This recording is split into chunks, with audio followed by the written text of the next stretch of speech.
नाज़रीन, आज़ाद कश्मीर में भी मुज़ाहमत जारी है। वहाँ पे इलेक्शन के लिए पीपल्स पार्टी पूरी कोशिश कर रही है। पीपल्स पार्टी को लगता है कि वो वहाँ पे हुकूमत बना लेंगे। बिलावल बड़ी चालाकी के साथ अपने आप को अपोजिशन बनाने की कोशिश कर रहा है। बिलावल ने मुतालबा किया कि जनाब कश्मीर बंद है पूरा, तो कश्मीर को खोला जाए। ये किससे मुतालबा किया? भाई हुकूमत तो तुम लोगों की है वहाँ पे। फैसल राठौड़ किसका वज़ीर आज़म है? पीपल्स पार्टी किसकी सियासी जमात है? पीपल्स पार्टी की हुकूमत है आज़ाद कश्मीर में। उसी ने कलअदम करार दिया, उसी ने सरों के ऊपर इनाम रखा, उसी ने सिक्योरिटी फोर्सेस को बुलाया, उसी ने रास्ते बंद किए, उसी ने खुराक बंद करवाई, उसी ने गोलियां चलवाई, उसी ने बंदे मरवाए।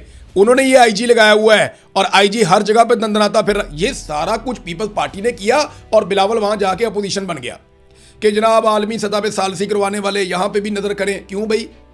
आज़ाद कश्मीर एक अलग इलाका है, उसकी एक अलग टेरिटरी, उसका अपना एक अलग आइन सिस्टम, सुप्रीम कोर्ट, सब कुछ उसका अपना एक अलग है। और आपकी वहां पे हुकूमत है, अमन देना आपकी रिस्पॉन्सिबिलिटी है। वहां पे आपने बुलाई इतनी सारी सिक्योरिटी फोर्सेस, आप जवाब दें आपने क्यों बुलाई? ये ऑपरेशंस आपने और आपकी सरकार ने करवाए, आप जवाब दें आपने क्यों करवाए?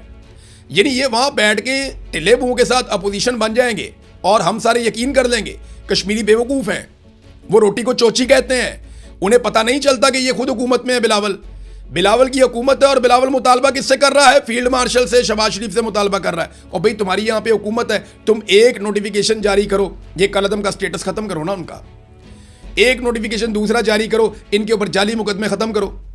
एक और नोटिफिकेशन जारी करो, ये जाली सीटें जो है इनको भी खत्म करो। ये जो जालसाजी जिसके ऊपर वो कहते हैं जी हमारा मैंडेट कब्जा कर लेते हैं, वो भी नोटिफिकेशन जारी करो। एक और नोटिफिकेशन जारी करो, फौरी तौर पे सिक्योरिटी फोर्सेस को वापस भेजो। एक और नोटिफिकेशन जारी करो, इनके जायज मुतालबा तस्लीम करो, बात खत्म हो जाती है।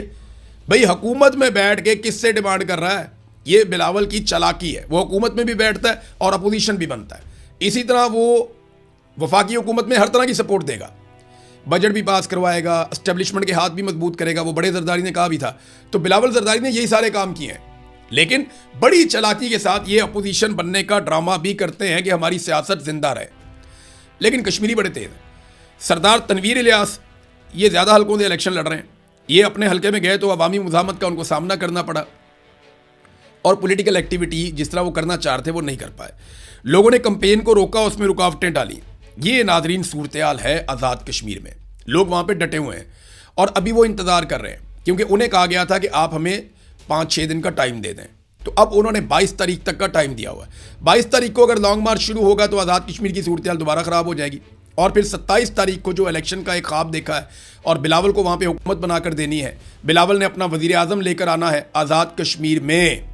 बिलावल ने कहाँ से लेकर आना है? वैसे तो वहाँ पे जो वज़ीर आज़म आएगा वो एस्टेब्लिशमेंट का ही बंदा आएगा। एस्टेब्लिशमेंट सीटें इस तरीके से बांटेगी कि कुछ दे देगी बिलावल को, दे देगी कुछ किसी और जगह पे दे देगी, कुछ IPP को दे देगी, कुछ इधर PMLN को दे देगी।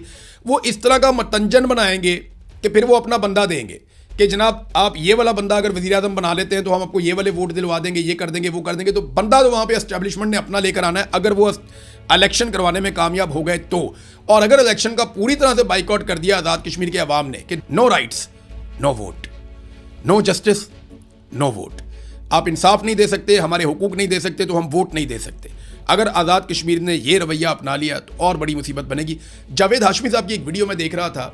अब इस वीडियो की मैं तस्दीक इसलिए नहीं कर सकता कि मैंने सिर्फ उनके अकाउंट के ऊपर ये वीडियो देखी और 1 घंटा पहले जब मैं वीडियो रिकॉर्ड कर रहा हूँ उससे 1 घंटा पहले उन्होंने ये वीडियो पोस्ट की। उसमें बताते हैं जी हमारे इलाके की बिजली काट दी गई है, बहुत सारे घरों के मीटर उतार दिए गए हैं, 30-40 के करीब जो है वो डबल केबल डाले आ गए हैं, रेंजर्स है और पुलिस है और ये मुझे गिरफ्तार करना चाहते हैं। तो मैं गिरफ्तारी देने के लिए तैयार हूँ। मैंने अपना सामान तैयार कर लिया, मुझे किसी किस्म की दिक्कत नहीं है। दवाइयाँ मेरी ख़त्म हो गई हैं, मैं दवाइयाँ दोबारा मंगवा लूँगा, अभी मेरे पास नहीं है, लेकिन मैं गिरफ्तारी देने के लिए तैयार हूँ, मैं डट के सामना करूँगा। ये जावेद हाशमी साहब ने अपने आप को गिरफ्तारी के लिए पेश किया है। नाज़रीन एक और चीज़ आपको मैं दिखाता हूँ। ये खातून है, खैबर पख्तूनख्वा की खातून है, माजी में ये MNA भी रही हैं। ये जो खातून है ना, इसने इमरान खान पे बड़ा गंद उछाला था, बड़ा कीचड़ उछाला था। उस वक्त ना फजलुर रहमान साहब की पार्टी बड़ी खुश थी। अब इस औरत ने फजलुर रहमान साहब पे कीचड़ उछाल दिया और अब फजलुर रहमान साहब के मुखालिफिन बड़े खुश हैं। तो मैं ना फजलुर रहमान साहब को, उनकी पार्टी को, इमरान खान साहब को, उनकी पार्टी को और बाकी सारी पार्टियों को एक बात कहना चाहता हूँ कि ऐसी औरतों को और इनके हैंडलर्स को रोकें, वरना बारी बारी सबकी बारी। ये सब पे कीचड़ उछालेंगी, सबको गंदा करेंगी, सबके साथ ज्यादती करेंगी। तो ऐसी औरतों को और इनके हैंडलर्स को उनको रोकें, वरना बारी बारी सबकी बारी। कल इमरान खान था, आज फजलुर रहमान है, उससे पहले कभी नवाज शरीफ था। एक दौर में बेनज़ीर भुट्टो की जो है वो नंगी तस्वीरें बनाकर नवाज शरीफ ने फेंक दी थी। तो ये बारी बारी सबकी बारी आएगी। ये जो हैंडलर्स हैं ना एस्टेब्लिशमेंट के, इनको रोकें और ऐसी औरतों को भी रोकें जो ये गंद फैलाती हैं। एक औरत ने इमरान खान के खिलाफ भी पूरी किताब ही लिख दी थी, आपको याद होगा। तो ये इस तरह की औरतें आती हैं, लॉन्च होती हैं, कार्रवाई डालती हैं, निकल जाती हैं। नाज़रीन, कल एक मजदूर ने खुदकुशी कर ली पाकिस्तान में, पंजाब में, और मजदूर ने खुदकुशी की इस वजह से कि बिजली का बिल ज़्यादा आ गया था। वो बिजली का बिल अदा कर नहीं पा रहा था, तो उसने जगह जगह जाके मिन्नत तरला किया कि मेरा बिल ठीक कर दें। वो दौड़ता भागता रहा और बहुत ज़्यादा उसने कोशिश की। धक्के खाने के बाद फिर उसने अपनी जान दे दी।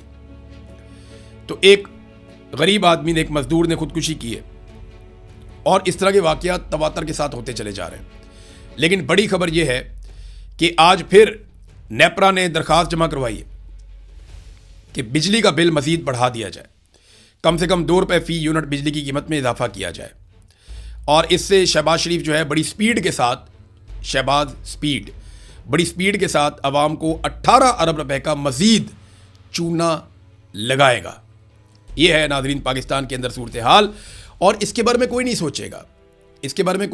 मैं ताहिर अशरफी से पूछता हूँ, मुझे बताया ना कि ये जो मजदूर है जिसने खुदकुशी की है, इसके लिए भी उसके आंसू निकलेंगे, कभी रोएगा इसके लिए भी, तो इसके बारे में बात नहीं करेगा, क्योंकि ये बात फील्ड मार्शल को या शहबाज शरीफ को पसंद नहीं आएगी।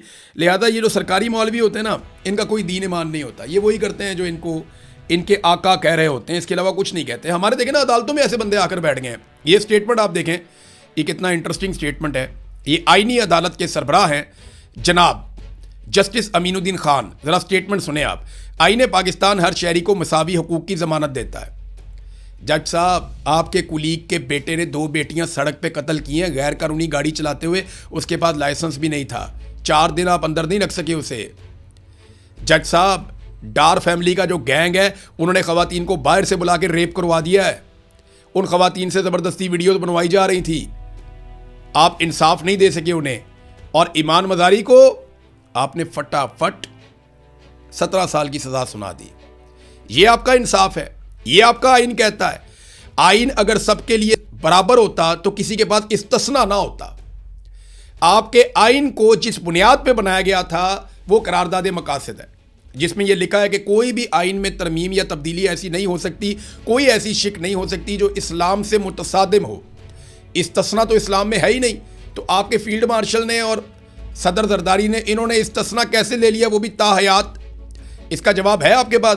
तो आईने पाकिस्तान हर शहरी को मुसावी हकूक की ज़मानत देता है। ये बातें करने में तो बहुत अच्छी हैं, लेकिन आप लोगों ने अवाम से वो सारे हुकूक छीन लिए हैं जो अवाम को आइन देता है। अब तक के लिए इतनी, अपना ख्याल रखिएगा, अपने चैनल का भी। अल्लाह हाफ़िज़।